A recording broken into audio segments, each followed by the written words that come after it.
to this slideshow and video about program music. Program music fits into Area of Study 4, which is called descriptive music. This video will talk you through when program music first started being created and its main traits and characteristics, as well as some of the famous composers and famous pieces. What is program music? Program music is instrumental music, and this instrumental music aims to describe an image, a picture, or a story. There are no vocals in program music at all. It became popular in the Romantic era. This was roughly between 1800 and 1900, and the origins of this can be traced back to kind of Beethoven's first Pastoral Symphony. Famous composers of program music are Berlioz, Ravel, and Mussorgsky, one of whom we will go on to look at later on in this video. There are two things that made this possible in the Romantic era for program music to become an actual event. The first of these is the textures and timbres of the orchestra. The textures and timbres in symphonic music, aka large music, changed massively in the Romantic era. The orchestras became far louder, far bigger, and have far more instruments involved. And therefore, if you have far more instruments involved, you have a far wider range of sounds with which to create a story.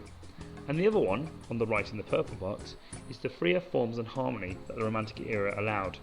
Before this, in the previous eras such as Classical and Baroque, you were not allowed to have as much individuality within the form, so the structure of the piece, and the harmony you could use. So it was harder to try and portray different characters, stories, or events.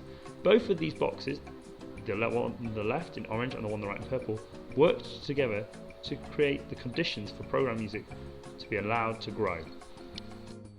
The composer needs to be able to use musical devices and elements to convey the image or the story to the audience. And there are four main ways in which they can do that.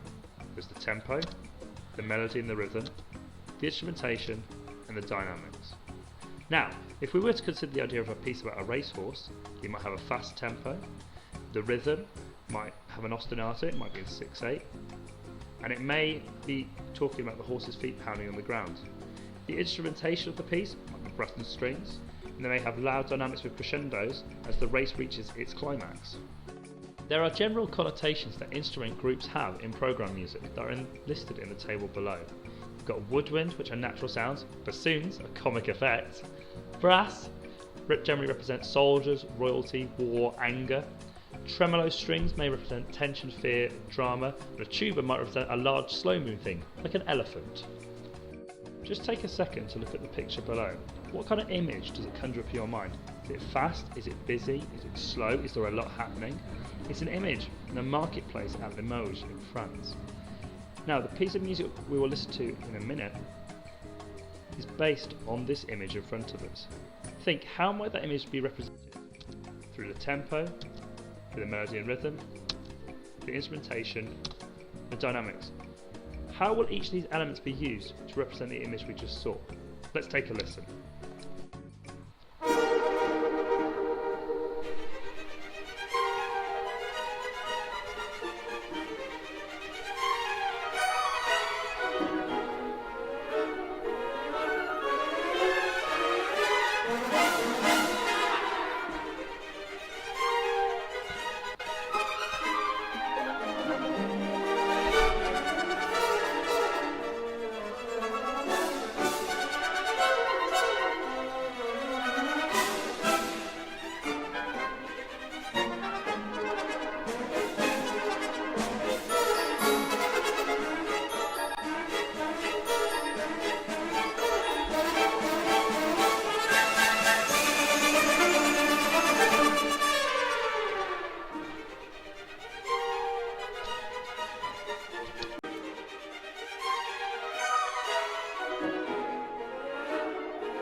just going to think about how that piece of music used the different elements we looked at earlier to convey a story. It had a very fast tempo, there were syncopated accents, there was constant semi-quaver movement, throwing the audience off, representing different people, maybe running around. There were frequent changes of the instrumentation, the change between strings and woodwind, representing maybe different conversations, different people moving, different things happening. And it had constant semiquavers, as I've said before, keeping up that dynamic level, keeping it really fast-paced and energetic. We also heard irregular phrase structures, creating a sense of unpredictability, and some unusual harmonic progressions and a frequent change of key, giving the audience the idea that they didn't know where to look, they might know what was happening, it wasn't a constant one picture. I hope Year 10 that has given you an understanding of how program music works, and I look forward to seeing you next lesson.